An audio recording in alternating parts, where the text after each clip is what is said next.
కొన్నేళ్ల క్రితం దేశవ్యాప్తంగా సెన్సేషన్ క్రియేట్ చేసిన 19 ఏళ్ల రిసెప్షనిస్ట్ అంకిత భండారి మర్డర్ కేసులో ఉత్తరాఖండ్ స్థానిక కోర్టు సంచలన తీర్పిచ్చింది. లైంగిక వాంఛ తీర్చలేదని ఆమె పనిచేసే రిసార్ట్ ఓనరే ఆమెను దారుణంగా హతమార్చాడు. 2022 సెప్టెంబర్లో జరిగిన ఈ హత్య అప్పట్లో దేశవ్యాప్తంగా తీవ్ర చర్చనీయాంశమైంది. ఈ కేసులో ప్రధాన నిందితుడైన బీజేపీ మాజీ నేత కొడుకు పుల్కిత్ ఆర్యతో పాటు మరో 2 నిందితులు సౌరవ్ భాస్కర్, అంకిత్ గుప్తాలకు జీవిత ఖైదు విధిస్తూ కోట్ద్వార్లోని సెషన్స్ కోర్టు తీర్పు ఇచ్చింది. మే 19న తుది వాదనలు విన్న కోర్టు ఇవాళ ఫైనల్ జడ్జిమెంట్ ఇచ్చింది.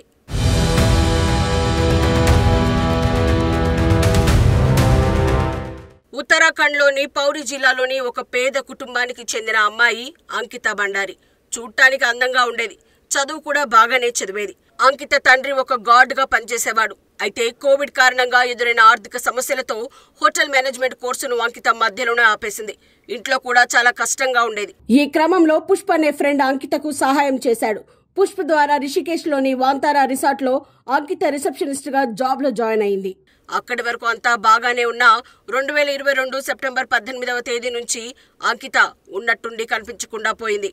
4 రోజుల తర్వాత ఆమె డెడ్ బాడీ ఒక కాలువలో కనిపించడంతో అప్పట్లో ఈ కేసు దేశవ్యాప్తంగా సంచలనంగా మారింది.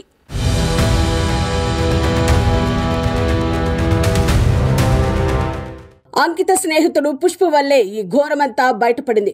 మరణానికి కొన్ని గంటల ముందు అంకిత అతడితో మాట్లాడింది. వారు చేసిన ఒత్తిడి గురించి చెప్పింది. అదే రోజు రాత్రి పుష్ప ఆమెకు ఫోన్ చేయగా స్విచ్ ఆఫ్ అని వచ్చింది. ఆ తర్వాత ఆర్య ఇతర సిబ్బంది గురించి ఆమె గురించి వాకప్ చేశాడు. ఒక్కొక్కరు ఒక్కోలా సమాధానం చెప్పారు.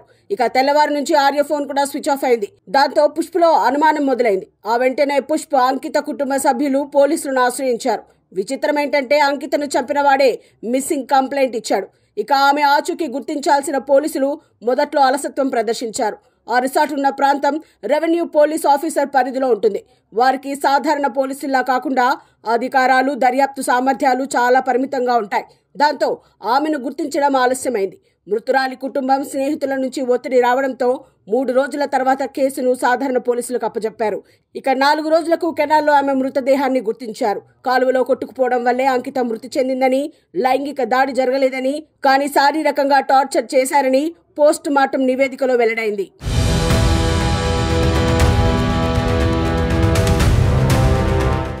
ఆమెపై అత్యాచారం జరిగి ఉండొచ్చన్న ప్రచారం జరగడంతో ఆ ప్రాంతంలో తీవ్ర నిరసనలు వెల్లువెత్తాయి.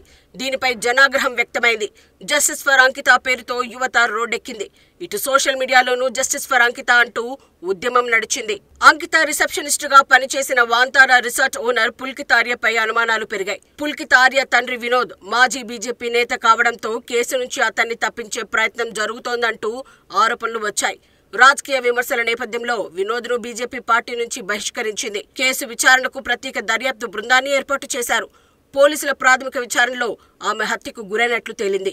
ఈ కేసులో రిసార్ట్ ఆపరేటర్ పుల్కిత్ ఆర్యతో పాటు మరో 2 ఉద్యోగులు సౌరవ్ భాస్కర్, అంకిత్ గుప్తాలను పోలీసులు అరెస్ట్ చేశారు. అయితే ఆమెపై అత్యాచారం జరగలేదని ఫోరెన్సిక్ రిపోర్టు ధృవీకరించింది. తన రిసార్ట్కు వచ్చే వాళ్లతో పాటు తనకు అదనపు సేవలు అందించాలని అంకితపై పుల్కిత్ ఒత్తిడి తెచ్చాడు. అయితే అందుకు ఆమె అంగీకరించలేదు.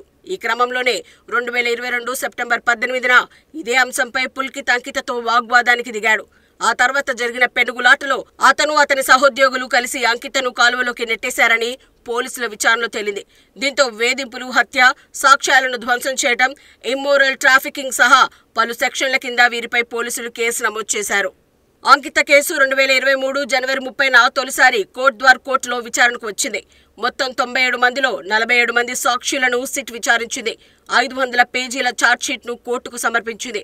ఎట్టకేలకు 2 ఏళ్ల విచారణ అనంతరం పుల్కిత్ ఆర్య, సౌరవ్ భాస్కర్, అంకిత్ గుప్తాలను అదనపు సెషన్స్ జడ్జ్ రీనా నెగి దోషులుగా ప్రకటించారు. ఈ ముగ్గురికి జీవిత ఖైదు విధించారు. అయితే అంకిత కుటుంబం మాత్రం నిందితులకు మరణ శిక్ష విధించాలని డిమాండ్ చేస్తోంది. రాష్ట్ర ప్రజలంతా తమ కుటుంబానికి మద్దతుగా నిలవాలని కోరుకుంటోంది.